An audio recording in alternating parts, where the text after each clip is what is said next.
Okay, so it's the day before Stevenage Marathon. It's also a day of ever-changing weather. It's beautiful sunshine now, and it's tipping it down earlier, because what we did earlier was me and Iona went and did a little shakeout run at Stevenage Parkrun, so putting some footage of that happening now.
Right, it's through for the finish then.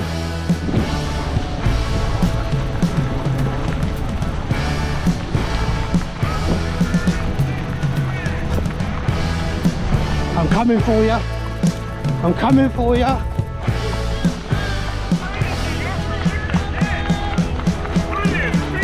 Thank you all. Cheers all, especially in this weather. Well done. Thank you all. Well done, Iona. Well done. Woo! Good job. Thank you all. Does the dog get one as Yeah, well? she's registered. Yeah. So what is it? 307. And I'm 308. Well done. So Stevenage Parkrun done. Dog too far. Super soggy. We got beaten by the dog in the end, so never mind. But super soggy. Good to get it done. Iona did superb this morning considering she's tired and the weather conditions, so really good. Next up on Stevenage weekend, we're going to go and get the race number. So need to drive over to Ridland's athletics track, go and find out what number I am, and we'll collect that.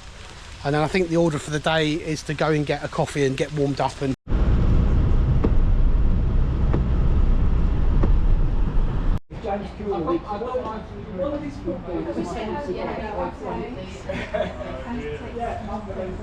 so number collected 3490. Countdown's on now. Yeah, here we go. Hopefully someone can sort out the weather, but it's to be like this tomorrow for the last I saw, so not much we can do about that. Time to sort of get hydrated, get some carbs in. I collected my race number, all set for Stevenage Marathon. Can't do any more training now, it is what it is. So if I think back to 13 weeks ago, I was injured when I entered Stevenage Marathon, so training couldn't have gone any better than it has.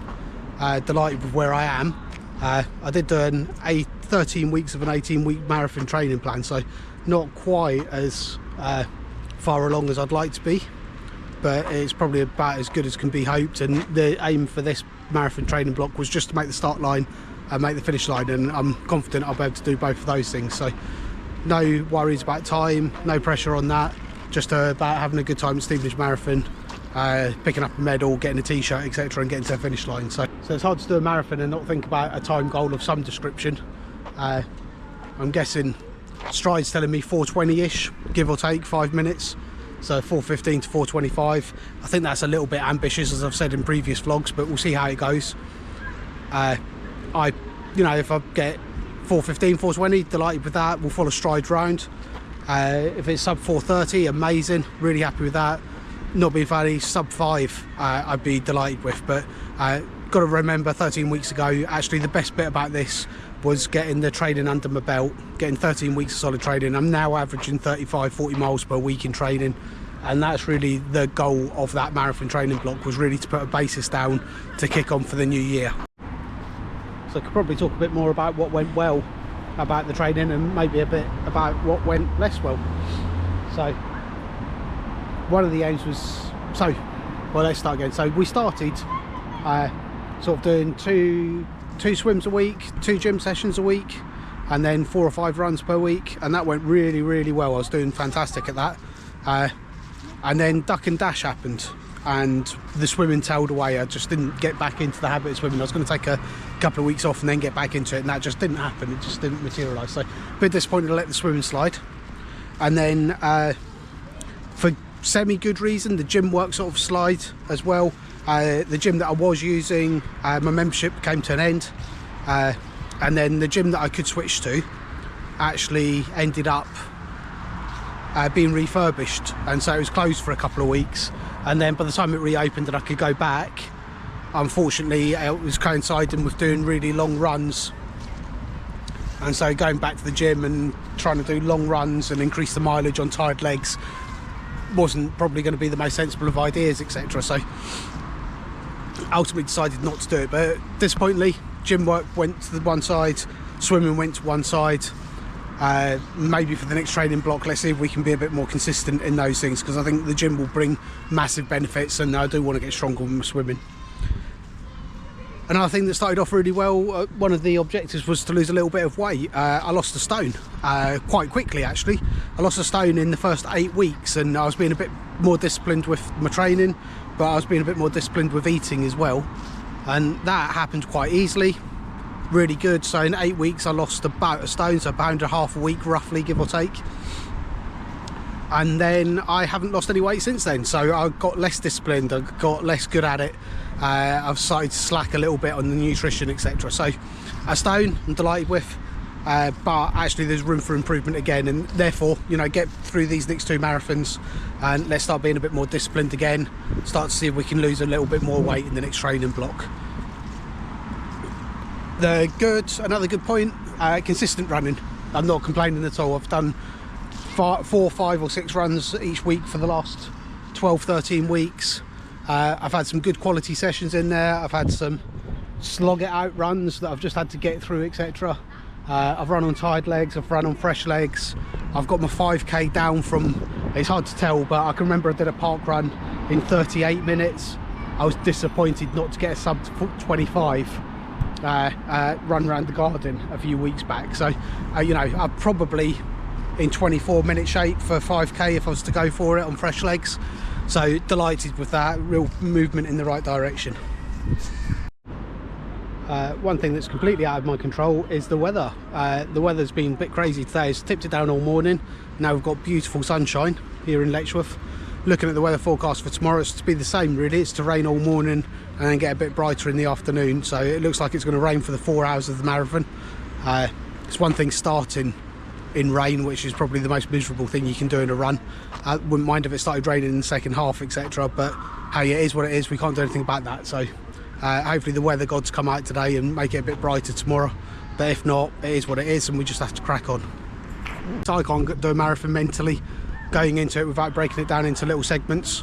So my plan tomorrow is I'm going to be taking gels. I'm going to be using the Talk gels that I've tried in training.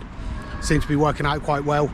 And I'm going to take them roughly every 4.5, 5 miles. So that sort of breaks the marathon into 4.5, 9, 13.5, 18, 22-ish.